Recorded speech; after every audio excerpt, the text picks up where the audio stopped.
UP की राजधानी लखनऊ में बाबा साहब डॉक्टर भीमराव अंबेडकर के 66 परिनिर्वाण दिवस पर सूबे की तमाम राजनीतिक दलों के उनके प्रमुख नेताओं ने बाबा साहब को याद कर श्रद्धा सुमन अर्पित कर उनके द्वारा संविधान में वंचित समाज एवं महिलाओं को दिए गए अधिकारों के प्रति कृतज्ञता प्रकट की। बाबा साहब संविधान शिल्पी होने के साथ साथ एक अर्थशास्त्री भी थे। राष्ट्र उनको भावभीनी श्रद्धांजलि अर्पित कर रहा है। इस मौके पर प्रदेश के मुख्यमंत्री योगी आदित्यनाथ, कांग्रेस पार्टी की महासचिव प्रियंका गांधी, बहुजन समाज पार्टी की राष्ट्रीय अध्यक्ष मायावती, समाजवादी पार्टी के राष्ट्रीय अध्यक्ष अखिलेश यादव आदि तमाम नेताओं ने पुष्प अर्पित करके श्रद्धांजलि दिया। इस अवसर पर जन अधिकार पार्टी के राष्ट्रीय अध्यक्ष बाबू सिंह कुशवाहा के निर्देश अनुसार कार्यकर्ताओं ने मोटरसाइकिल यात्रा निकाली एवं अंबेडकर पार्क में बाबा साहब अमर रहे के नारे लगाए। आइए देखते हैं हमारे संवाददाता सिद्धांत सिंह की खास रिपोर्ट।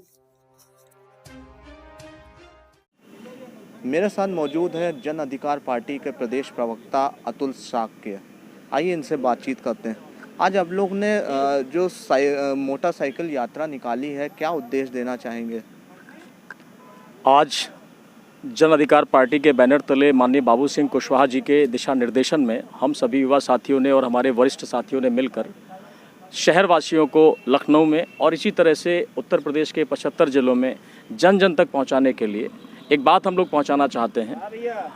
वो बात यह है कि 3 दिसंबर 2021 को राज्यसभा सांसद जो अल्फोंस साहब का प्रस्ताव आया था संविधान की उद्देशिका में 2 शब्दों को बदलने का, और उन 2 शब्दों के बदलने से पूरे संविधान की मूल आत्मा ही बदल जाती है। ऐसा नापाक अभियोजन रखने वाले सत्ताधारी दल के खिलाफ हम ये चाहते हैं कि देशवासी, मतदान का भी समय आ रहा है, इस बात से आगाह हों और इस बात को जान लें कि जो अपने मत का प्रयोग करने जा रहे हैं उस मत का लाभ उनको क्या मिलने वाला है। क्या इससे वो आर्थिक गुलामी की तरफ बढ़ेंगे? क्या उनके बेटे बेटियां फिर से गुलामी का जीवन जीने के लिए मजबूर होंगे? तो ये बहुत सारी बातें जो वो संविधान संशोधन विधेयक 3 दिसंबर का कह गया, उससे हम सभी लोग बहुत ही समस्या में हैं और बहुत ही संकट में हैं। और हमें बहुत ज़्यादा इस बात का दुख है कि ये प्रक्रिया लोकतांत्रिक भारत में ऐसे समय हुई जब भारत में आज़ादी के लंबे समय के बाद शिक्षा और समझदारी चरम पर है। लेकिन जैसे जैसे आज़ादी का समय बढ़ता जा रहा है वैसे वैसे इस देश पर शासन करने वाली सामंतशाही ताकतें और पूंजीवादी ताकतें अपना घर जमा रही हैं, अपने पैर जमा रही हैं।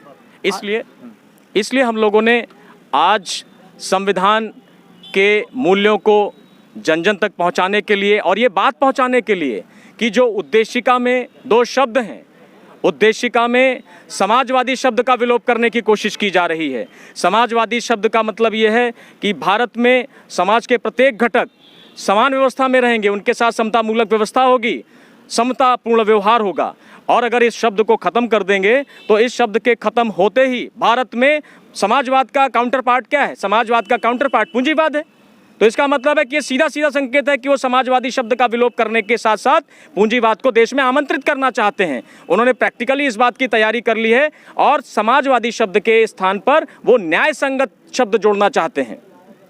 न्याय संगत का मतलब ये है कि जो उनकी व्यवस्था है, जो उनकी विचारधारा है, उसमें जो न्यायपूर्ण होगा, उनके विचारों के हिसाब से जो सही होगा वो उसको लागू करेंगे।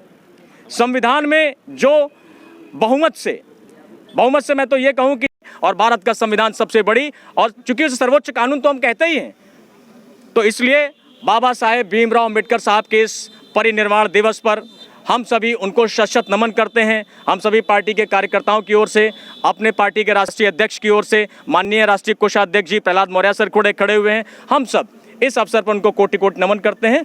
और इसी के साथ आपको भी धन्यवाद देते हैं कि आपने हमें अपनी बात रखने का अपने चैनल पर मौका दिया।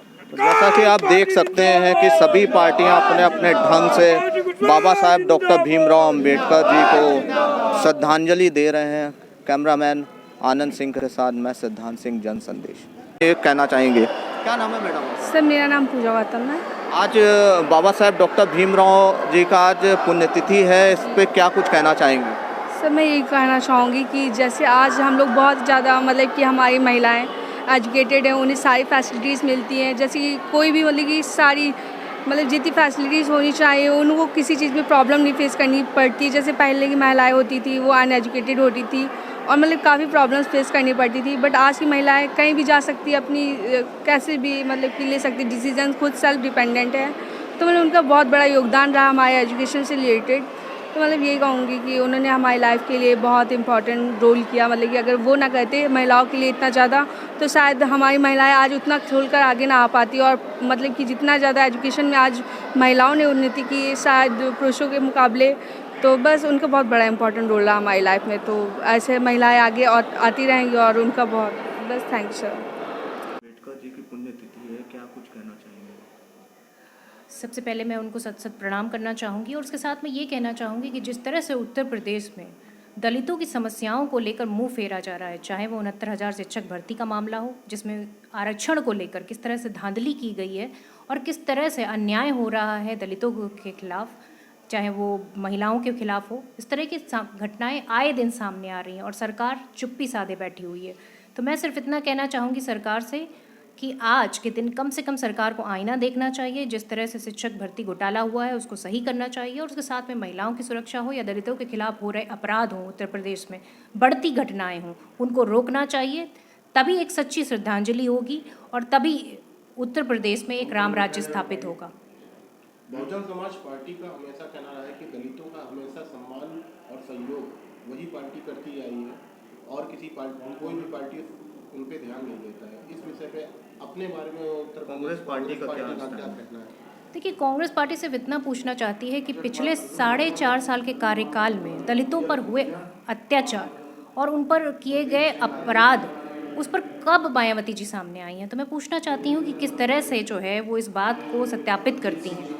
मैं सिर्फ इतना पूछना चाह रही हूँ, चाहे वो उम्बा का केस हो, चाहे वो हाथरस की बेटी का केस हो, किस तरह से प्रियंका गांधी जी हर एक मोर्चे पर दलितों के साथ खड़ी पाई गई हैं, किस तरह से उनका सपोर्ट करने के लिए उन्होंने संघर्ष से कभी भी पीछा नहीं देखा। और मैं समझती हूँ कि जिस तरह से प्रियंका गांधी जी दलितों के समर्थन में हैं, आज भी उनके लिए पुरजोर तरीके से आवाज़ उठा रही हैं, उनके लिए संघर्ष कर रही हैं। इसलिए दलितों का जो साथ है वो प्रियंका गांधी जी के साथ ही होगा। अच्छा, बीजेपी पार्टी कहीं ना कहीं निजीकरण लाकर आरक्षण को खत्म करने का प्रयास कर रही है, ऐसा कहना है, तो क्या कुछ कहना चाहेंगे इस पर?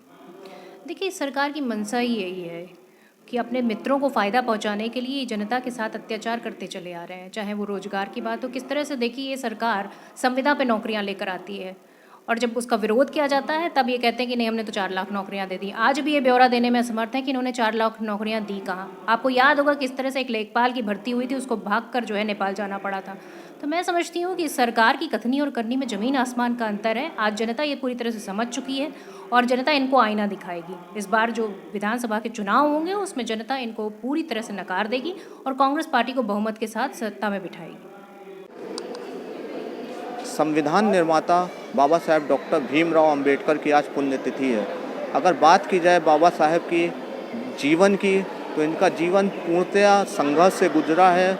अगर बात की जाए समाज के वंचित लोगों को अधिकार दिलाने का, अगर बात की जाए महिलाओं को अधिकार दिलाने का, तो इसका पूरा श्रेय बाबा साहेब डॉक्टर भीमराव अंबेडकर को जाता है। आज हिंदुस्तान की कोई भी राजनीतिक पार्टी हो, वो चाहे जिस विचारधारा की हो, परंतु उनकी राजनीति बाबा साहेब डॉक्टर भीमराव अंबेडकर के नाम लिए बिना नहीं चल सकती।